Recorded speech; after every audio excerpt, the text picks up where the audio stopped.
প্রতিটি অ্যাগ্রো ফার্মে আপনাদের স্বাগত জানাচ্ছি।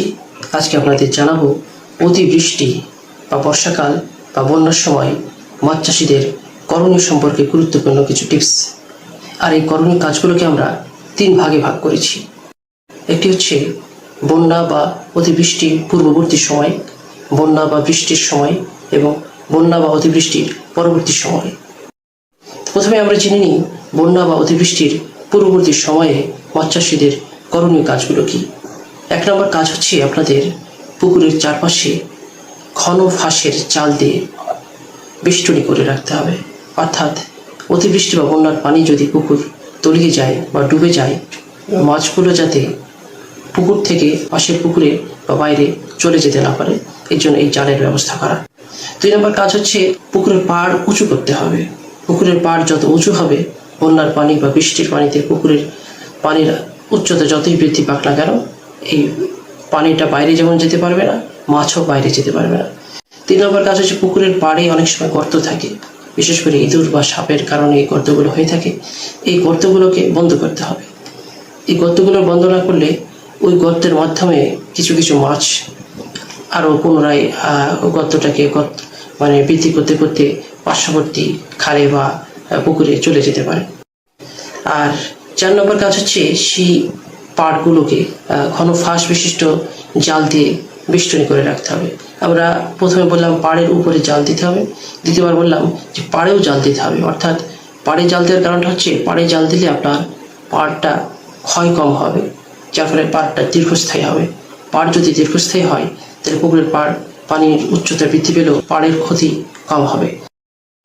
এছাড়া আরেকটা করণীয় বিষয় হচ্ছে পুকুরে যখন অন্যান্য পানি প্রবেশ করে বা অতিবৃষ্টি হয় বা বন্যার সময় পুকুরে সাধারণত দ্রবীভূত অক্সিজেনের স্বল্পতা দেখা দিতে পারে। এর জন্য আপনাকে সতর্কতামূলক সোডিয়াম পারকার্বনেট ট্যাবলেট বা অক্সিজেন ট্যাবলেট অথবা পাউডার মজুত করে রাখতে হবে, যে কোনো মুহূর্তে যাতে এটা আপনি কাজে দিতে পারে। আরেকটা কাজ হচ্ছে আপনি আংশিক আহরণ করতে পারেন বা হারভেস্টিং করতে পারেন। আপনার পুকুরে যে পরিমাণ মাছ আছে সেই মাছগুলোকে আংশিক আহরণের মাধ্যমে বড় মাছগুলো আপনাকে উঠিয়ে বিক্রি করে দিতে পারেন, যার ফলে আপনি একদিক দিয়ে ঝুঁকিমুক্ত হতে পারছেন, 2 দিকে আপনি কিছু আর্নিং বা মুনাফা পেয়ে যাচ্ছেন। এর কারণ হচ্ছে পুকুর যখন তলিয়ে যাবে বা পুকুর যখন ভেসে যাবে অতিবৃষ্টিতে, তখন কিন্তু আপনি মাছগুলো হারাতে পারেন বা সে সময় মাছ ধরতে গেলে আপনি তুলনামূলক দাম কম পেতে পারেন। এর জন্য আমরা বলে থাকি যে আংশিক আহরণ বা হারভেস্টিং করার জন্য। আচ্ছা, বন্যা বা অতিবৃষ্টি যখন চলে তখন আপনাদের কয়েকটা কাজ করতে হবে। 1 নম্বর কাজ হচ্ছে পুকুর সার্বক্ষণিক পর্যবেক্ষণ করতে হবে। নিয়মিত তদারকি করতে হবে যে পুকুরের পানির উচ্চতা কতখানি বাড়ছে না কমছে। পুকুরে যদি দ্রবীভূত অক্সিজেনের ঘাটতি দেখা দেয়, তবে সোডিয়াম কার্বনেট ট্যাবলেট অথবা পাউডার আপনাকে পুকুরে অবশ্যই ছিটিয়ে দিতে হবে। এর ফলে পুকুরে গ্যাসের অভাবে যে মাছ মৃত্যুবরণ করে বা মাছ মারা যায়, সেটা থেকে আপনি বাঁচতে পারবেন। অর্থাৎ আপনাকে পূর্ব উপস্থিতিতে বলেছিলাম যে পটাশিয়াম পারকার্বনেট এটি ট্যাবলেট অথবা পাউডার মজুত রাখতে হবে, সেটাই আপনার এই দুর্যোগের সময় কাজে লাগছে। আরেকটা বিষয়, আপনার পুকুরের পাড় উঁচু বা জাল দেওয়া আছে, আপনার পুকুরের পানির স্তর বেশি বৃদ্ধি পায়নি, কিন্তু এমন হতে পারে যে আপনার পাশের পুকুরের পানির স্তর উঁচু বা ভেসে গেছে বা বন্যার কারণে বাইরের পানি আপনার পুকুরে প্রবেশ করছে। সেক্ষেত্রে একটা দিক খেয়াল রাখতে হবে যে যদি যতটুকু সম্ভব যাতে সেই পানিটা আপনার পুকুরে প্রবেশ না করে, আর যদিও করে সেক্ষেত্রে আপনাকে খেয়াল রাখতে হবে যে দূষিত বা পচা বা দুর্গন্ধ বা ময়লাযুক্ত পানি যাতে আপনার পুকুরে প্রবেশ না করে। কারণ এই দূষিত বা পচা বা ময়লাযুক্ত পানি যদি আপনার পুকুরে প্রবেশ করে, তাহলে গ্যাসের আধিক্য দেখা দিতে পারে বা মাছের শ্বসন প্রক্রিয়ায় ব্যাঘাত ঘটার মাধ্যমে আপনার পুকুরে রোগ বালাই বা মাছের মৃত্যুর কোনো একটা কারণ হয়ে দাঁড়াতে পারে।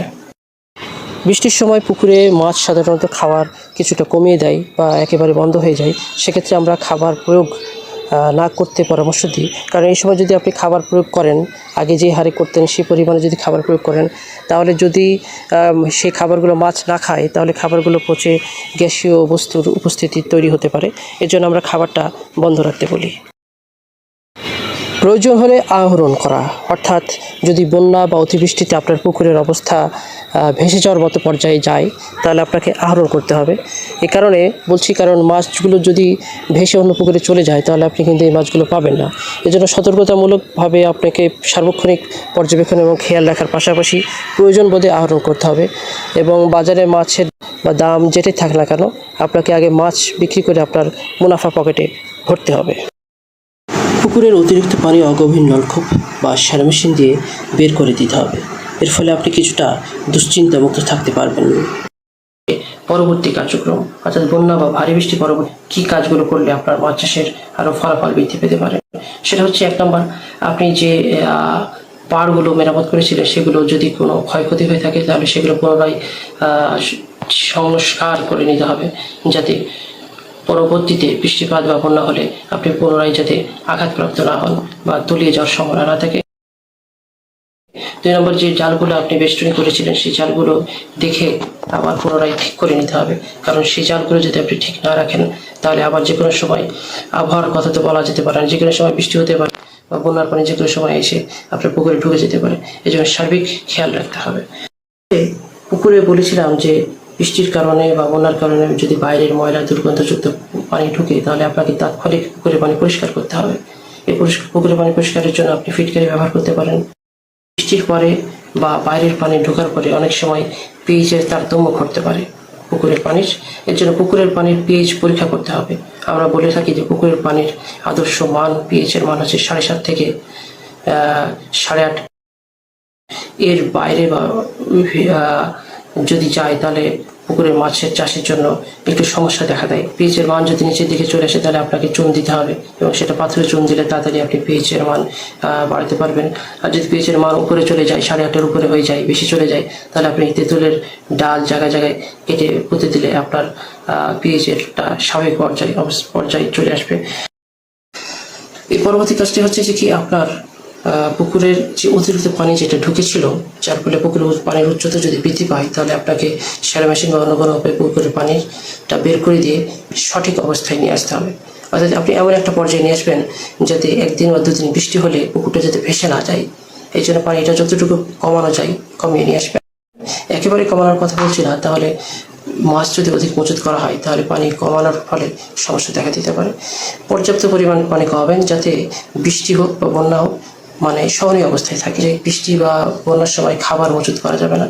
পরবর্তী পর্যায়ে আমরা বলছি যে বন্যা পরবর্তী সময়, বৃষ্টি পরবর্তী সময় যখন আকাশ বা আবহাওয়া ক্লিয়ার হয়ে যাবে, পরিষ্কার হয়ে যাবে, তখন আপনি নিয়মিতভাবে আবার খাবার মজুত করবেন।